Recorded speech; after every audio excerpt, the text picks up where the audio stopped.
வாழ்த்துக்கள் சொல்ல கடமைப்பட்டிருக்கேன். டிடி வந்து இஸ் அ ஸ்லீப்பிங் லயன். அதை எழுப்பி விட்டால் இட் இஸ் அ லயன். அதை எழுப்புறதுக்கான எல்லா முயற்சிகளும் எல்லாரும் பண்ணிட்டு முன்னரமாக வேலை பண்ணிட்டு இருக்கோம்.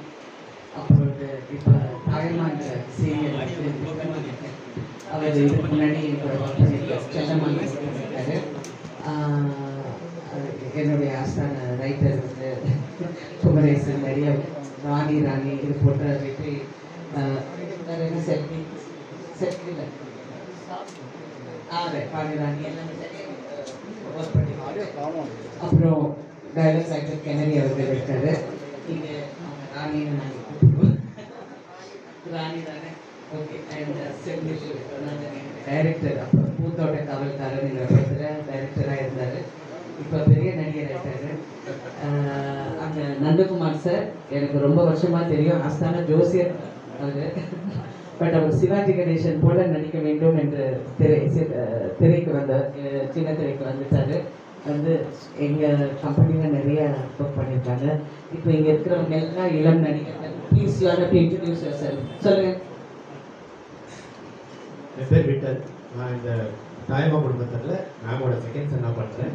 அந்த கேரக்டர் பேர் வந்து 3 வயசில் 8வது படிக்கும்போது பார்த்துருக்கேன்.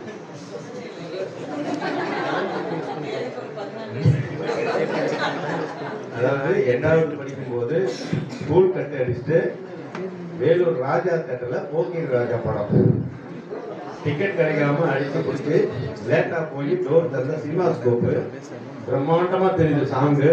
இவங்க டான்ஸ் ஆடிட்டு இருக்காங்க. அப்போ பார்த்தது தான் ஃபஸ்ட்டு அவங்கள பார்த்தது. அதுக்கப்புறம் செல்லம்மா அப்படின்ற தொடர் இயக்க வாய்ப்பு இருக்குது. உண்மையாகவே என்னென்னா அவங்ககிட்ட வந்து ஒரு 2 விஷயம் நான் கற்றுக்கிட்டேன். டைரக்ஷன்றது சீரியலில் வந்து பெரிய விஷயம் கிடையாது. உண்மையாகவே இருக்கிற சீனை கரெக்டாக எடுத்து கொடுத்தாலே போதும். கரெக்டான ஆர்டிஸ்ட்கிட்ட பர்ஃபார்மன்ஸ் வாங்கணும், அதெல்லாம் இருக்குது. என்னன்னா எல்லாருமே ஸ்க்ரீன் பிளே பற்றி பேசுவாங்க, இவங்க சீன் பிளே பற்றி பேசுவாங்க. ஒவ்வொரு சீனையும் பிளே இருக்கணும்னுவாங்க. அது ரொம்ப இம்ப்ரெஸ் ஆச்சு. இப்போ முதல்ல வந்தப்ப எனக்கு அப்போ தான் கரெக்ட் அப்படின்னு தோணுச்சு. ஒவ்வொரு டைலாக்கையும் ஷார்ப்பாக இருக்கும். அது ரொம்ப முக்கியம். ஒரு சீன் மிஸ் ஆனாலே நம்ம ட்ராக் ஆகிடும். அந்த மாதிரி விஷயம்லாம் அவங்ககிட்ட கற்றுக்கிட்டேன். அதே மாதிரி அவங்க பாராட்டுறதும் சரி, நல்லா இருந்துச்சுன்னா பாராட்டுவாங்க. அந்த பெருந்தன்மை அவங்களுக்கு நிறைய இருக்கு. நான் நிறைய ஒர்க் பண்ணியிருக்கேன். வெளிப்படையே பேச மாட்டாங்க, சொல்ல மாட்டாங்க. அவங்ககிட்ட பாராட்டு வாங்குறது வந்து ஒரு யூனிவர்சிட்டியில் டாக்டர் பட்டம் வாங்குற மாதிரி தான் என்னை பொறுத்த வரைக்கும். நிஜமாக சொல்கிறேன். ஏன்னா அவங்களுக்கு தெரியாத விஷயங்களே தெரியாது. நம்ம இதை சொல்லுவோம், மேடம் நீங்கள் வந்து தெரிப்போ அப்படின்றாங்க. ஏன்னா எந்த விஷயத்த சொன்னாலும் ஓகே. அப்போ நமக்கு வேலை செய்யறது ரொம்ப ஈஸியாக இருக்கும். ஒரு டைலாக் ஒரு வாட்டி பச்சு காட்டு வந்தாலே போதும். ஒரே டைப் தான், 10 நிமிஷம் போகுது, 10 நிமிஷம் போவோம், அசால்ட்டாக நடிச்சு போயிட்டே இருப்பாங்க. அது மிகப்பெரிய இந்த மாதிரி திறமைசாலி, அதாவது பொம்பளை சிவாஜி, அப்புறம் லேடி சூப்பர் ஸ்டார் எல்லாமே எல்லாருக்கும் வணக்கம். சாரி கொஞ்சம் லேட் ஆயிடுச்சு, ஒரு பர்சனல் ரீசன்னால. ரேடன் வந்து எனக்கு வந்து செகண்ட் மோம்ஸ் ஹவுஸ்ன்னு தான் நான் சொல்லுவேன். Because I started my career with Radon. என்னோட ஃபர்ஸ்ட் சீரியல் வந்து அரசி. அதில் வந்து மேம்க்கு டாக்டராக பண்ணியிருப்பேன். ஐ திங்க் 2009 நினைக்கிறேன். ஒரு 15 இயர்ஸ் கழிச்சு, கிட்டத்தட்ட 15 இயர்ஸ் கழிச்சு மறுபடியும் மேம்க்கு டாக்டராக நான் பண்ணிட்டு இருக்கேன். நடுவில் நிறைய சீரியல்ஸ் ரேடனுக்காக பண்ணியிருக்கேன். தாயமா வந்து will be always close to my heart. ஏன் சொல்றேன்னா, இது வந்து ரொம்ப இந்த ஷாம்லா கேரக்டர் வந்து ரொம்ப ரொம்ப ரொம்ப இன்னசென்ட்டான கேரக்டர். உலகமே அவங்க அம்மா தான் அவருக்கு.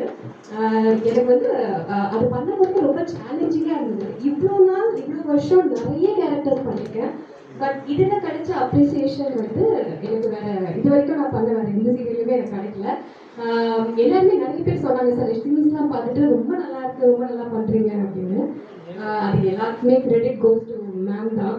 ஏன்னா அவங்க நிறைய எனக்கு அந்த டைமில் வந்து நிறைய டீச் பண்ணியிருந்தாங்க, இப்படி பண்ணால் நல்லாயிருக்கும், அப்படி பண்ணால் நல்லாயிருக்கும்னு சொல்லிட்டு. ஸோ எனக்கு ரொம்ப ரொம்ப ஹாப்பி. எனக்கு என்ன பேசுறது திடீர்னு கையில் மைக் கொடுத்தோன்னு என்ன பேசுறதுன்னு தெரியல. But thank you so much. And Radon production பற்றி நான் சொல்லணும். ஆக்சுவலி நான் மேம் பற்றி சொல்ல என்னன்னா 15 இயர்ஸ்க்கு முன்னாடி நான் மேம் எப்படி பார்த்தனோ அதே பொட்டன்ஷியல், அதே டெடிகேஷன் டுவர்ட்ஸ் த ஒர்க், இது எல்லாமே வந்து இப்போவும் நான் மேம் கிட்ட அதே எனர்ஜி பார்த்துட்டே இருக்கேன். அண்ட் இது ரொம்ப பெரிய பெரிய விஷயம். ஸோ இந்த மாதிரி இன்னும் நிறைய விஷயம் நான் மேம் கிட்ட இருந்து கற்றுக்கணும்னு நினைக்கிறேன். நான் மட்டும் இல்லை, இப்போ புதுசாக வர எல்லாருமே மேம் கிட்ட இருந்து நிறைய விஷயம் கற்றுக்கணும். அந்த டெடிகேஷன் டுவர்ட்ஸ் த ஒர்க் இதெல்லாம் வந்து சூப்பர். அண்ட் எனக்கு அவங்க கூட ஸ்க்ரீன் ஸ்பேஸ் ஷேர் பண்ணுறதே வந்து ரொம்ப பெரிய ஹானராக ஃபீல் பண்ணுறேன். Thank you so much first of all